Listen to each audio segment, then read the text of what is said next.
Welcome to another rendition of She Unleashed. She Unleashed is, of course, brought to you by Pumzajani. And our intention is to really bring you the best women across the country, across the world. Women who have gone out there and have taken bold moves and they are, winning in whatever space they're finding themselves in. Today, we have a particularly interesting lady who has started up in a blockchain space. She started from understanding her own context of what she was doing. She was in the supply chain space, and then she, just developed on how she could apply blockchain on supply chain. She has become a global phenomenon. She's a speaker on blockchain. She teaches. She is like a leader. She is a coach. She's everything else. Pretty Kubyane, welcome, and it's such an honor and a pleasure to have you on board. Thank you so much, Humza. Thank you for having me. Such an honor to be here. Thank you. Pretty, I know you from following you on social media because you are quite active, and with your husband, you also have built this legacy around blockchain. Today's topic is touching, of course, on speaking to women about their finances. It's saying breaking barriers, have finances, and I know that you are an excellent selection for that topic. Tell us, who is Pretty Kubyane and what is her background? Thank you. Thank you so much. So I was born in the little village in a small town of Eastern Cape. It's about an hour from Nelson Mandela's home. My early experience in business was actually on a family business where my father was in a wood cutting business during the day, where they would source wood from the forest, and then they would supply it to local butcheries, bakeries, funeral houses, and for domestic consumption, of course, because we cooked on the floor back then. So on weekends, though, he will run an apprenticeship program.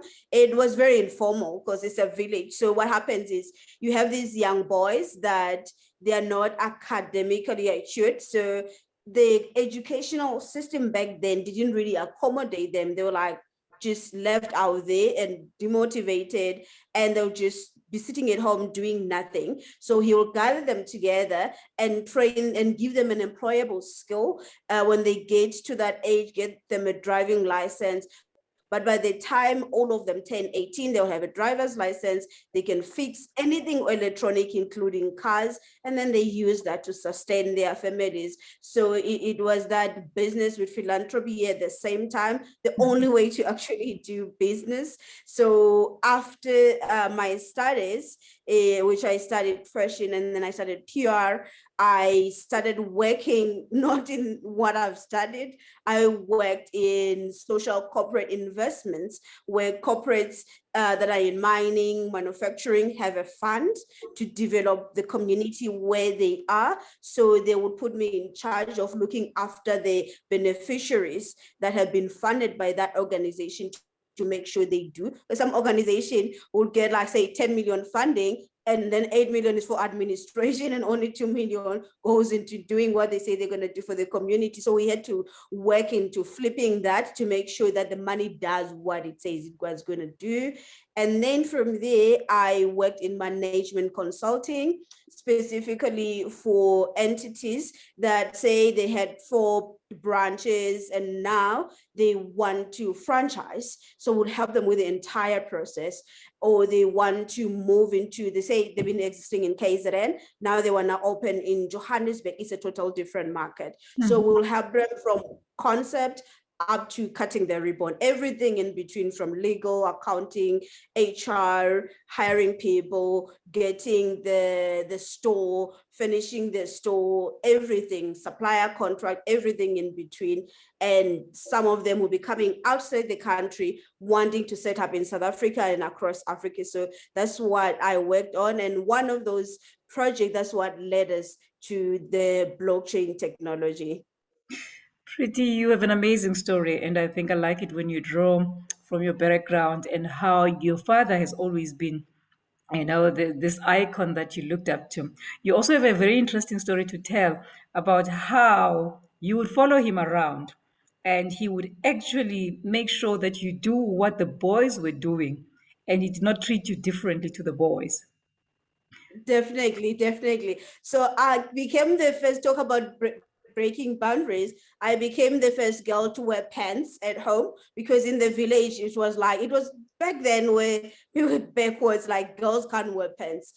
So because I got my first job as an assistant mechanic, so then he asked me what do I want as a salary, and then there was this it was lemon, the color of this palazzo, and it was like a power pants.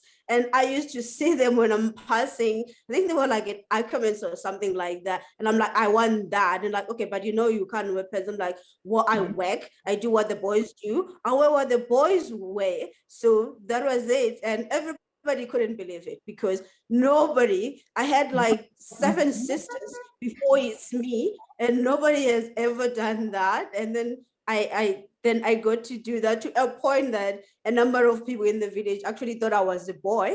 Later on, and I remember a few years ago when we had our traditional wedding at home, and they heard that I was getting married. And you know, our village is still very traditional, like, he's marrying a boy, like, no, she's a girl. So a lot of people were surprised, and only then they were finding out that she's actually a girl. So the parents, older people, they couldn't really understand that. So tell me now, you find yourself in a consulting environment, you're dealing with these small enterprises who want to turn into franchises. Where do you meet blockchain then in this, and how do you make that decision now to transition from a full-time paid consulting role into starting something new that no one knows about?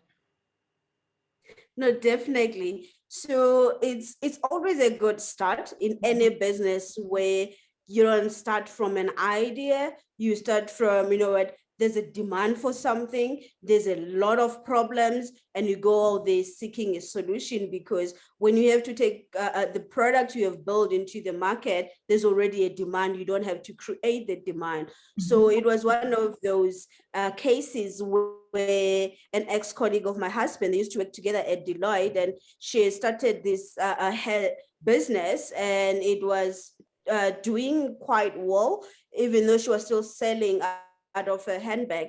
And her being coming from a corporate system, she came to us and, you know what, I want in 3 years from now for this business to be franchisable or to be investable. If I want to sell it to maybe go back to corporate, I want it to actually be a very formalized type of a business. So I need you guys to put systems in place. And fast forward, in 36 months, the business was now, that business was started with 5,000 rand. It was now bringing in 30 million a year, employing 40 people full time. It had 4 branches. And it was at that stage where we were considering, do we franchise the brand so that we can create a dominant brand in South Africa?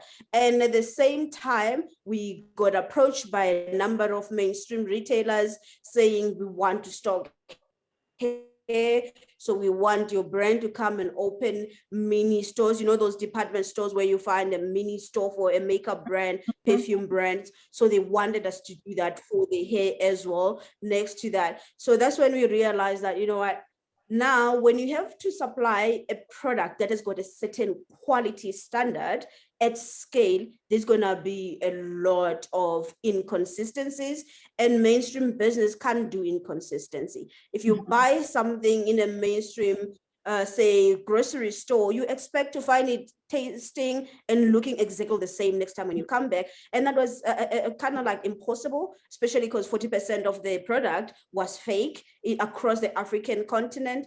And on top of that, we knew that other supply chain have got the same problems. So we were like, you know what, we can't solution for this brand. Let's take a few steps back to kind of see how can we find a scalable technology that is frontier, because we can use things from 1940 while we're designing for the future. Whatever we design now, it has to be for build in the next big thing, so that it's relevant even like 20, 30 years from now. So we started consulting a number of quality authentication experts, and there was just no system that can put everything together and create the level of impact, because you want a good product to run a sustainable supply chain. You want good product that is sustainable, that is consistent, and that is great value. Two, you want the entities within the supply chain to be sustainable, because if, for example, you are a manufacturer, for you to get trade finance, you have to prove that you're going to be open, or rather the people you supply are going to be open for the next 5 years, for the next 10 years. So that's what you actually, and the skills within the supply chain has to be certified as well, so that there's consistency in everything, in product, in business, and in the output of whatever that is being done. So we're like, okay, how do we do all these things at the same time, and can it be applicable to other industries? That's when a friend of ours told us about, oh, you know what, a best fit solution about this is blockchain. At that time, the company that financed us have just built the similar solution in food, and they were like, they were looking for an African use case where it's just fit in within the African dynamics, and it's actually solve real life problems. So we can build it for you guys, and we can finance the building of it, because we were actually looking for that. So we saw their investment committee, they financed the building of the technology. Wow. And now, since you entering the market of blockchain, what is your what is your view about women, the presence of women in the space? And are you attracting more women, or is it one of those that it's a ICT related industry and you have fewer women joining? No, most definitely. I think at first I was almost gender blind, because I grew up working with boys. So I never felt like it's a male dominated industry until I started seeing numbers. When I realized that only, I mean, women make up only 1% of management in the blockchain space, whether as co-founders that own the technology or decision makers. And it was a toppling numbers, because blockchain is the next big thing in finance. And if you're going to see financial inclusion, and women are the ones that are always excluded in these matters, if they're still not at the table making decisions, then we're not going anywhere. It's just the same problem is just going to evolve and repeat itself over and over. I am never happy until women actually make decisions. The reason why you see that every year, when globally you look at venture financing of female-owned businesses, it's just sitting at 6%. I'm not going to even mention women of color, what percentage that is, because I'm just going to be depressed for days. So you get to realize, like, it's a boys' club. If we're not at the table, then who's gonna make? You think the boys are gonna make decisions? Oh yeah, let's finance them. They don't understand the dynamics. We don't have a representation over there. So we need to be at the table. And I'm not happy with the 1% as yet. We always do our best to get female running businesses to have to run their businesses on blockchain so that they can participate. But when it comes to ownership and leadership, it's like we have a long way to go. So, how do you think women can present themselves visibly and to start taking chances and really, like, taking risks to be part of the industry? And I'm asking this intrigued because your very first solution was solving a female issue. You understand? It was a female-led Yeah. business, and she wanted to put this thing into. When you look at a lot of things that we struggle with as females, it's so interesting that there's so many things that ICT can solve or technology can solve, but we hardly think that we can apply what we know from technology to solving social issues that are like daily issues that are looking at us. So, Yeah. how do you think we can really make ourselves more visible and really move up the value chain to really decision making? Yeah. So I read an article a while ago from Fair Lady magazine when the author was writing about how men build relationship and how women build relationships. Women build relationship based on preference. I like your hair. I love your shoes. We like the same thing. We went to a same school. Men make decisions like, oh, you are an attorney. Like, I'm gonna need a lawyer one day. You are in HR. You are in government. Oh yeah, I need to have a friend everywhere that I go, and then they are around the bride and they're busy signing deals while we're talking about a closet and stuff like that. And then on Monday we calling people like creeps. But these guys, they actually know everybody. They WhatsApp a friend, they sign deals around the bride. So I think first and foremost, without commercializing everything, we need to build a leverageable relationship. There's women everywhere that are doing powerful things. So we should know that if I'm starting, I'm buying a farm, well, I need a friend who's in accounting because no business can run without numbers balancing. I need my numbers to balance, and I need to be able to call a friend to, like, you know what, I need ABC without really consulting and then pay somebody per hour. I need a friend who's a lawyer because there's a lot of legal stuff that is going to be happening there. I need a friend who's been farming for the past 10 years, 20 years. So we need to have at least 80% of our, especially us that are in business, 80% of our relationship must have something to do with where we want to be in the next 10 years. So that's how we're going to get into this. I often say that a lot of things, especially in technology, they're not over the counter. Nobody goes on Google and say cyber security software near me. No one does that. They call somebody who knows somebody who knows somebody. So know someone. That's an amazing answer, and the power of networking and networking beyond the hair and the makeup and everything else, which is very Yeah. important. You know, one of the things that I selected you for, and I've been watching you for a long time, is you are married. You are married to a very dynamic guy who's also like in the forefront of things.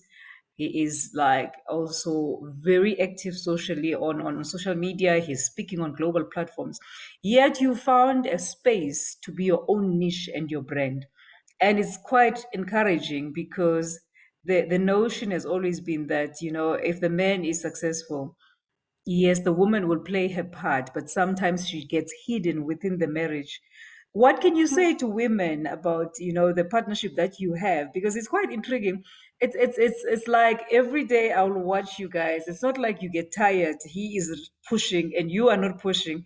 You guys collectively are a powerhouse that is like constantly building and building together. What are the values that you guys have that have actually made sure that you guys carry on the way that you have? And I mean, I've been your friends, I think, for over 5 years now on social media. I've been watching you, and it's been consistent. Yeah, definitely. I know this may sound nerdy, but we take marriage like business. There's so similarities to marriage than business. Think of a merger and acquisition when one company comes with one company to become one. They never come together unless, well, you have the market in South Africa, I have the market in Nigeria. When we merge, we get to benefit from both markets. So we bring something to the table together. So now how do we manage the legalities? I know you're a strong leader, I'm a strong leader. At the end of the day, we have to have a CEO and a COO. So if you've been COOing better, you do that, but it doesn't mean you can't CEO. So everything that he can do, I can do it. So I can be a CEO, but his CEO's better because he's good, he's better with people, he's more good with people. I'm more good with systems. So where I'm coming from is that we bring something to the table. Whether you're going to be a stay-at-home mom, it cannot be. I always use that example with driving. Like, I'm training now, defensive driving. I want to be a badass driver, but I don't mind sitting in the passenger seat and he's driving. But it's not because I don't know how to drive. I can drive, and I can drive really bad. Well, not bad, like a good, very good driver. So that's the thing, bring something to the table to actually make something work. the thing, it goes back to again to how we make friends from preference. You have to marry for purpose, not for preference. Like, yeah, he's cute and he's got six pack and I love his laughter. That's just like, you can't sustain anything with that. Everyone, other people are cuter, other people laugh better. At the end of the day, when you get a spouse that is fit for your purpose, is moving in the same direction as yours, you guys journey together to make each other better for purpose that you have. I have a purpose. I was a daughter. I was a career woman before I got married. I'm not going to give that up because I have to get married now. But getting married have to make me a better career woman, a better mother, and a better businesswoman.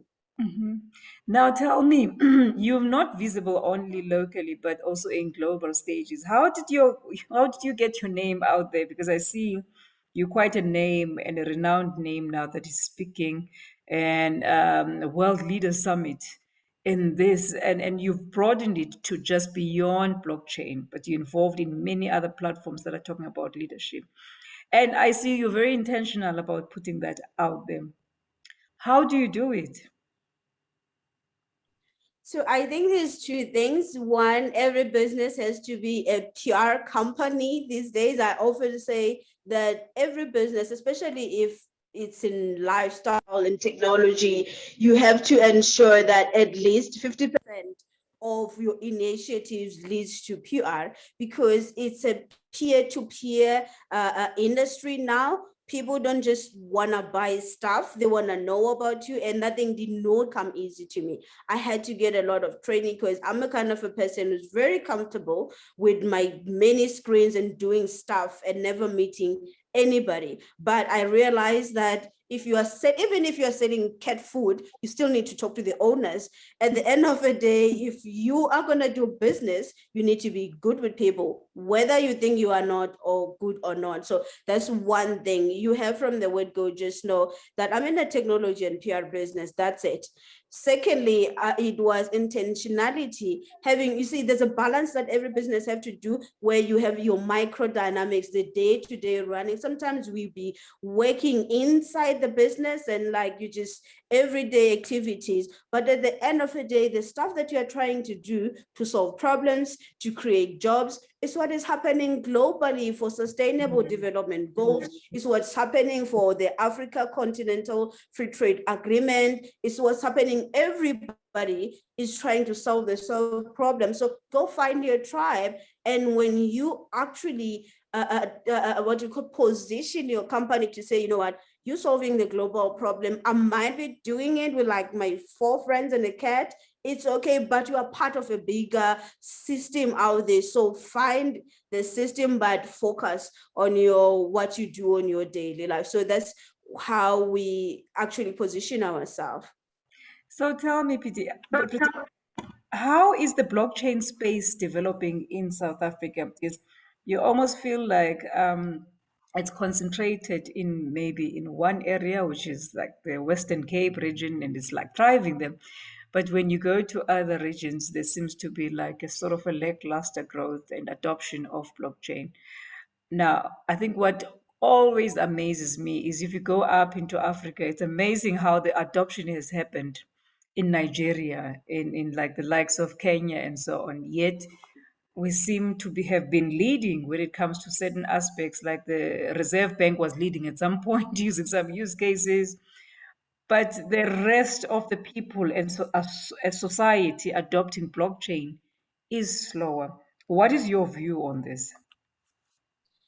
So in that, there's good stuff that is happening. Like, for example, the biggest fintech company that runs on blockchain in Africa is from South Africa. So that's good. Even though they've recently moved their headquarters to London, but it started here in South Africa. Secondly, the market in South Africa, we have a lot of people that are unbanked.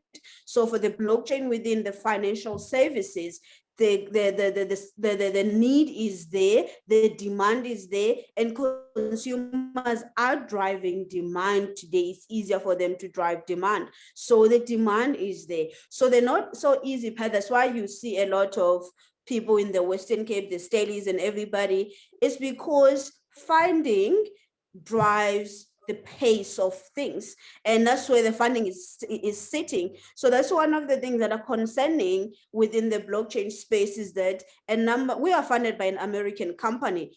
Thank goodness it was an equity free type of a thing. But what's happening now is that a lot of international companies are financing blockchain startups in South Africa, and then before you know it, when they become scale ups and unicorn, they are owned out there. And then all over again, the ownership of this great technology and great promising startups are owned from outside. Why? Because South African investors have got, they're very risk averse.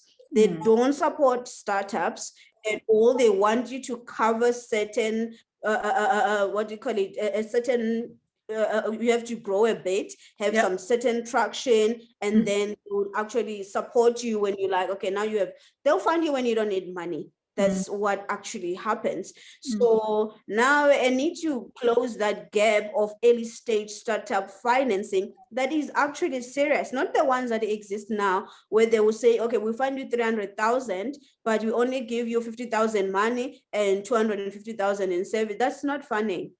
Funding is money. Hard cash that helps somebody to do the marketing and that helps the cash flow and the traction of the business, not just mentorship and advice alone.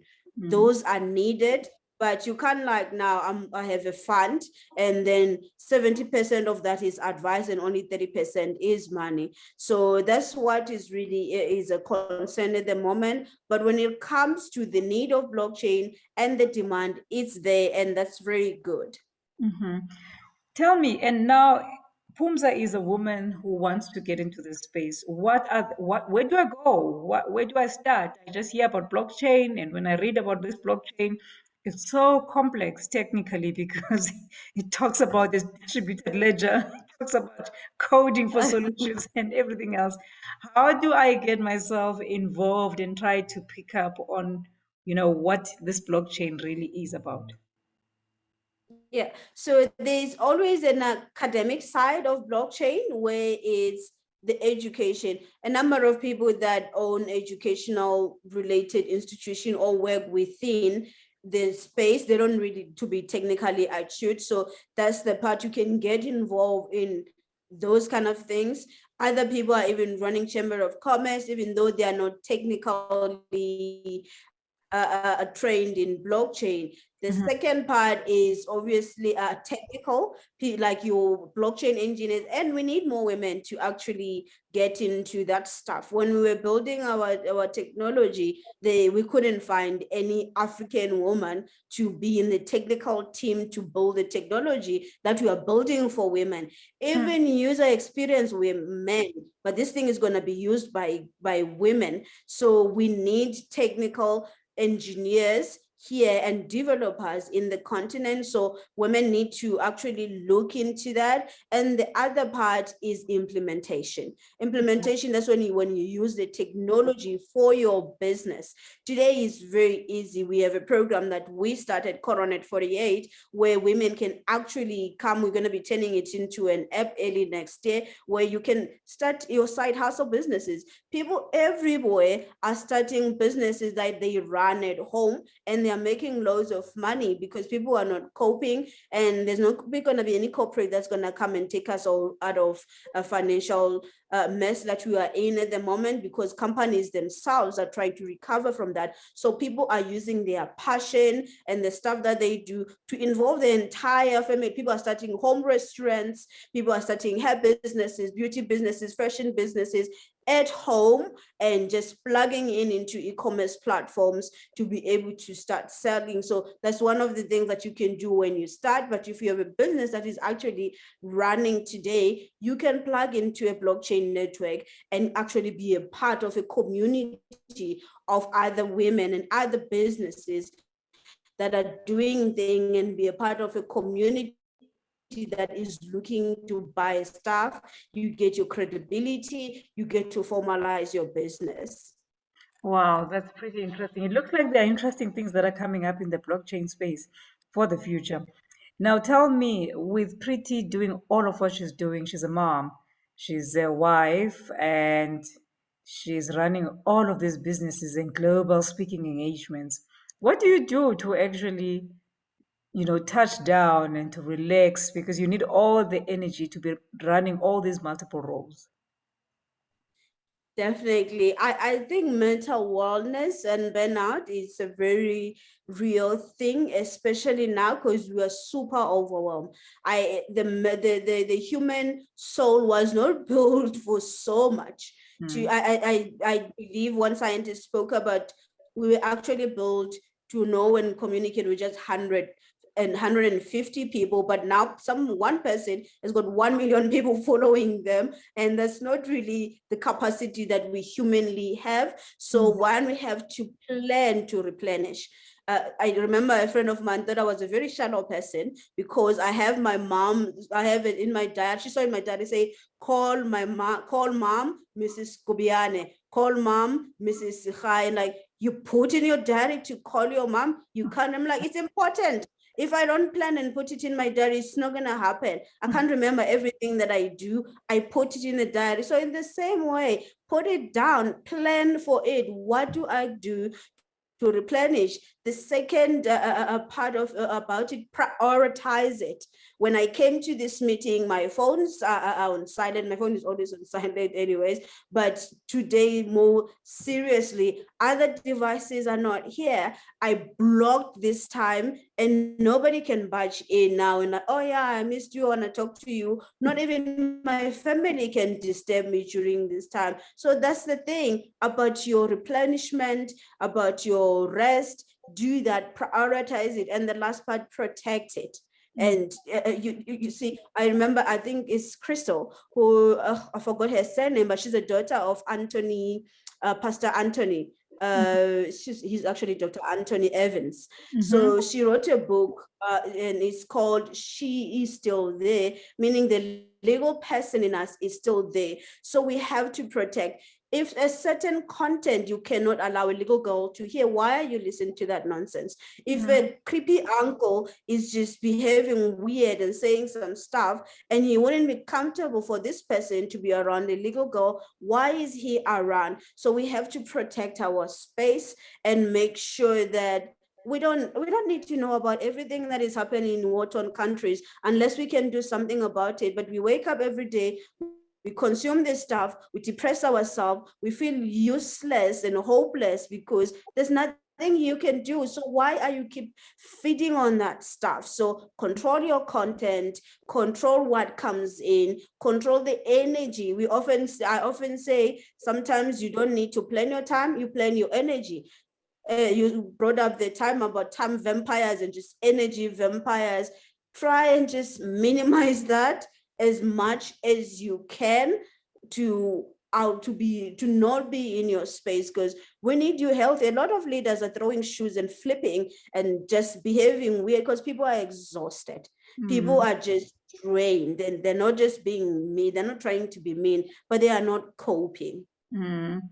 So, in one of our conversations, you also mentioned that I think there's a flip side to everything else. So there is the resting part, but there's also how do we get the pretty that we're getting today? Suppose you invest a lot in yourself, and you speak as a refined speaker, and you're called to platforms because you can talk on any aspect at any time. And you mentioned that because you're an entrepreneur, you've made a concerted effort to make sure that you read many biographies.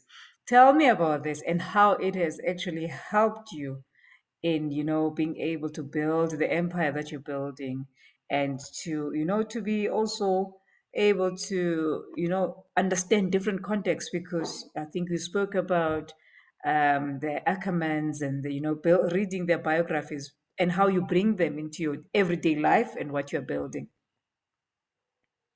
Definitely. So first and foremost, we are human beings, not human doings. So who we become is very, very important. You Mm. can't eat candy and cabs and have abs.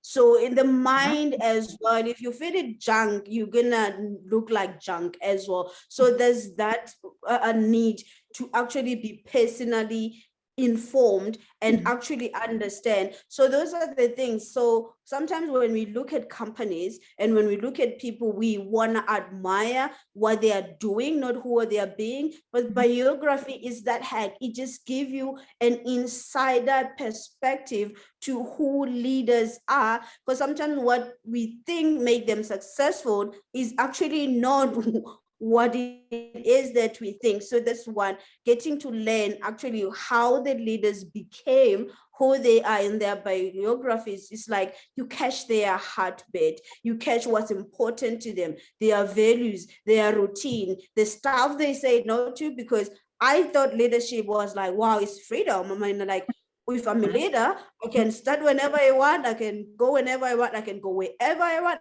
I can eat whatever I want. But I'm so shocked when I get to realize, oh no, it's not what I thought it is. There's a lot of stuff you can do. There's a lot of places you can go. There's a lot of things you can say yes to, from digital and virtual mentors that you get to read about in biographies, the documentaries on people's biographies and company biographies. So it's like, it's a very exciting experience, because you get to learn about who the people are and get to learn about the business as well. To just watch something coming out of the ground becoming something big, it just does something to you. When you build, you get to know, oh no, it's not a new problem that I'm facing, and it makes you to feel calm, because, and okay, maybe something is wrong with me, because everybody around you is looking at you and can't help me. She has never started any blockchain company anytime soon. Nobody in my family can, but these other families and business leaders that have done it, I get to actually stalk them via their books and via the other stuff where they actually go and talk about their journey as well. Mm-hmm. Pretty, there's a side of you that's very serious. What do your friends say about Pretty? Because Pretty is so intentional. She knows where she's headed. And she's, I mean, even now, the example that you're making about even timing your time to the T and so on. How do your friends perceive you as a personality, and what is the feedback that they always give you? No, I think both Shadrick and I, we are always perceived to be, oh yeah, you guys are just intense.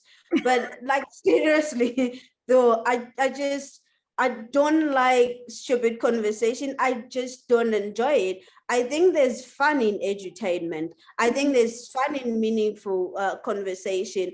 But we've been sold a lie that you work. A lot of people, I see it. A lot of people, they are like serious banking executive on a Monday to Friday, and then on Saturday you can't recognize a person who they've become. They're standing on crates and jumping on table. Like, what happened here? I wish I had that type of a personality, but I don't have it. I'm just consistent in what I have to do.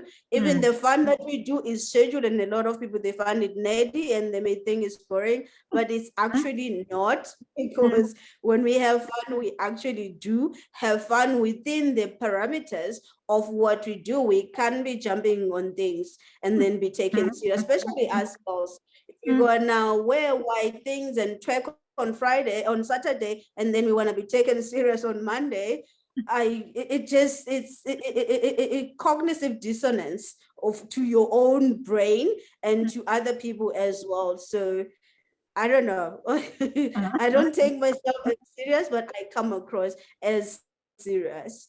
Absolutely. Now tell me, what are the things that you would say? These are the things I love about myself as Pretty. And I know I'm this person, and I'm so okay with being this person. What would those characters be about you? I think I like my personality as well. I remember, I think it was 2017, Mm, where I was in a very crossroads when I'm like, okay, do I develop certain skills? So I was starting to obsess about the stuff that I'm not, the stuff mm, that doesn't come good, and mm, neglecting the stuff that is good. mm, So everything that I do is because I was built to be this person. So I have to make sure I invest in the personality that I am, even though I am learning other stuff that is and make me to be effective and make me to build relationship and to be approachable by people and to come across warm as a warm personality. So those are the kind of things that I'm like, okay, you need this in your on your basket, because I'm like, well, I'm this personality because I'm not. Certain people are very warm, like Shadrach. He's warm, he's affectionate, he says stuff, but I've got good stuff I want to say. I just can't say it. It's in my brain, and people know I care a lot, but I can't say that I do care. I can show it, and people would think, oh yeah, you just want to bribe us with gift. We actually say it. Like he was the first person to tell my mom, I love you. Like, I've never said I love you to my mom. What's wrong with me? So those things that I'm actually challenging myself to, like, okay, you've got a personality, you are built like this, but these are the things you have to actually learn because you need them now. Amazing. And I like how you guys complement each other, because whatever the one does not have, the one makes up for. Tell me what's in the cards for Pretty for the next 3 years. What are we expecting to see for Pretty, for Coronet, for the family?